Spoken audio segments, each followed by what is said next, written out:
הפרשה השנייה בספר ויקרא, פרשת צו, עוסקת בקורבנות. הנסיבות להקרבה, מי מקריב ומה עושים עם הבהמה המוקרבת. אחד המוצגים המרתקים באגף לארכיאולוגיה של המוזיאון הוא תבליט לכיש.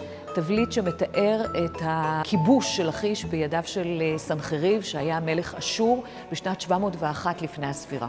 אחד מן הקורבנות קרוי קורבן שלמים, והמיוחד בו שהוא מתחלק בין המקריב לבין המזבח לבין הכהן. הרעיון הזה הביא את ספרות ההגדה לעסוק בשם שלמים ולנצל אותו לעניין השלום. גדול השלום, זו סיסמה שחוזרת בכמה וכמה פעמים. שמו של אלוהים הוא שלום. לפני מלחמה אל עיר קוראים אליה לשלום. כל הברכות, כל התפילות מסתיימות בשלום. למען השלום גם מותר לא לומר אמת.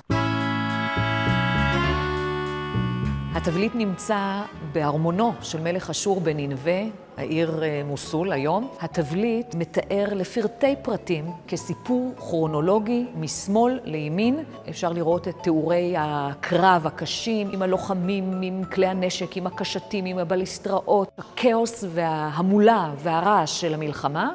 ככל שמתקדמים בתבליט, מגיעים אל ההכרעה שבה צבאו של סנחריב מנצח ומוביל בקרב, השפלתם של הכנענים הנכבשים, גורלם יהיה מר ואכזר, מוות, עינויים, הגליה.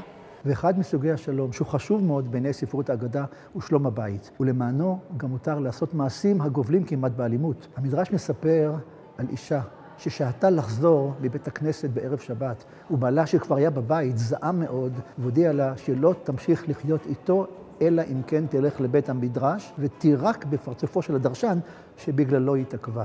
והדרשן שידע ברוח הקודש את הסיפור כולו, אומר לה, תרקי בפניי, זה בסדר. אישה יורקת בפני דרשן בנוכחות של ציבור. זה מעשה הגובל כמעט באלימות, בשבירת כל מוסכמות החברה. אבל הדרשן עושה את זה כי גדול השלום, ולמען שלום בית, מותר לעשות גם מעשה כגון זה. בסופו של תבליט לכיש, מלך אשור סנחריב יושב ברוב הדר ופאר על כס המלכות. מלך אשור נתפס כאל, וככזה יש בכוחו להביא גם מלחמה וגם שלום. קרב, כיבוש, הוא השלטה של סדר. זה נשמע פרדוקסלי, אבל באמצעות מלחמה, מלך אשור חושב שהוא מביא שלום.